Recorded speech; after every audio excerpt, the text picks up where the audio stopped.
International যতগুলো বড় বড় দেশ আছে তারা বলেছে তোমাদের কি চাই, আমরা তোমাদের সাথে আছি। পুরো পৃথিবী জানতে পেরেছে কি রকমের ভয়ানক একটা হত্যাযজ্ঞ হয়েছিল। সেই মতিন বাংলাদেশের সাথে পুরো পৃথিবী এবং বাংলাদেশের সবাই আছে। যতগুলো পার্টিকে আমরা ইনভাইট করার কথা ছিল সবাইকে ইনভাইট করেছি এবং সবাই এসছেন।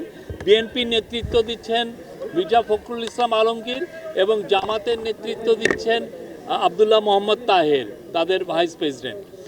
আজকের চিফ অ্যাডভাইজার তার কথায় বলেছেন উনি বলেছেন যে প্রথম 6 মাসে আমরা এই ইন্টারিম গভর্নমেন্টের প্রথম ইনিংস বা প্রথম অধ্যায় শেষ হয়েছে এবং আজকে ডায়ালগের মাধ্যমে দ্বিতীয় অধ্যায়ের শুরু হলো।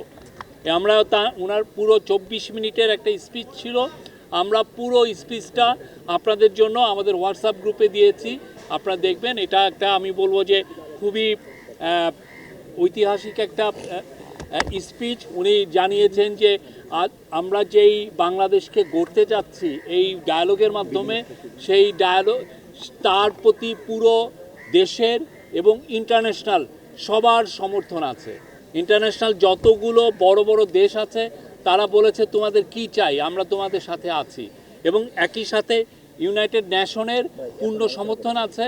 এবং উনি বলেছেন যে যেই প্রতিবেদনটা আসলো ইউনাইটেড নেশনের হিউম্যান রাইটস কমিশনের যে রিপোর্টটা আসলো, এতে মোটামুটি এখন পুরো পৃথিবী জানতে পেরেছে কি রকমের ভয়ানক একটা হত্যাযজ্ঞ হয়েছিল এবং কে অর্ডার করেছিল এবং কিভাবে এই বাংলাদেশের মানুষের অধিকার হরণ করেছিল। তো সেই থেকে আমরা সেই ম্যাস আপরাইজিংয়ের পরে নতুন যে বাংলাদেশ গড়তে চাচ্ছি, সেই মতিন বাংলাদেশের সাথে পুরো পৃথিবী এবং বাংলাদেশের সবাই আছে।